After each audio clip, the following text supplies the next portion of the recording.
To the 94.7 cycle challenge, which is taking place in Johannesburg today. My colleague Hloni Mtimkulu is covering the race for us, and she joins us live from the Nelson Mandela Bridge in Braamfontein. 2 hours into the race, Hloni, how are cyclists holding up? How are you holding up in that heat?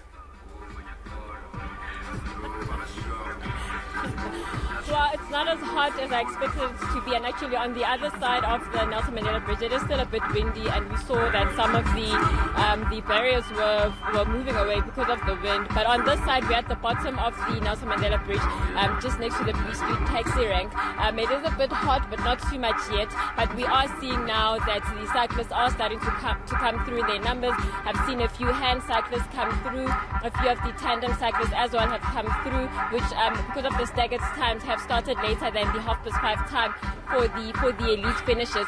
Now, in that time, it's 2.5 since the start of the race. The men's winners have come through.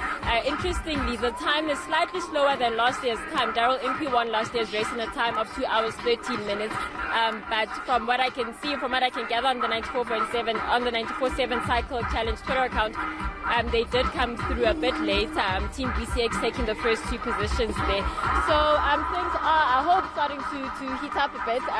The cyclists are coming through. There are a number of people that are just sitting there and watching, and I think they're just marveling at what is happening here. And we'll see what will happen as the day progresses. I do have to say, however, that none of these cyclists so far are looking to talk to us a bit. They're all very serious cyclists. So we're hoping that as the day progresses, we'll get a few more of the tourist cyclists that will come through. I imagine the last thing on their mind is an interview rather than finishing the race or coming out first. Let's talk about the reversal in terms of the route this year. Well, yeah, so traditionally it's gone down. This year's route is going down or up, down and up Jan Smuts Avenue, and then going up the M1 South and back to four ways. But traditionally it's gone the opposite direction.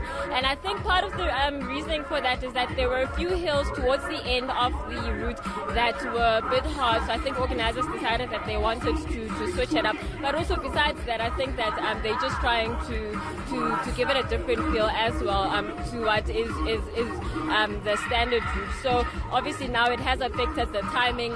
This year's winners have come through in a slightly slower time. The interesting thing was that the number of people that we asked before this in terms of their timings, where they expected to be at a certain time or what time they were expected to finish, they obviously couldn't tell us what time they're expected to finish because of this new route, and because obviously the different points are different or the timings are different compared to last year. So we'll see how in general the new route has affected people, and again we're hoping that we'll be able to speak to a few people just about this new route and how it is, how it has affected them.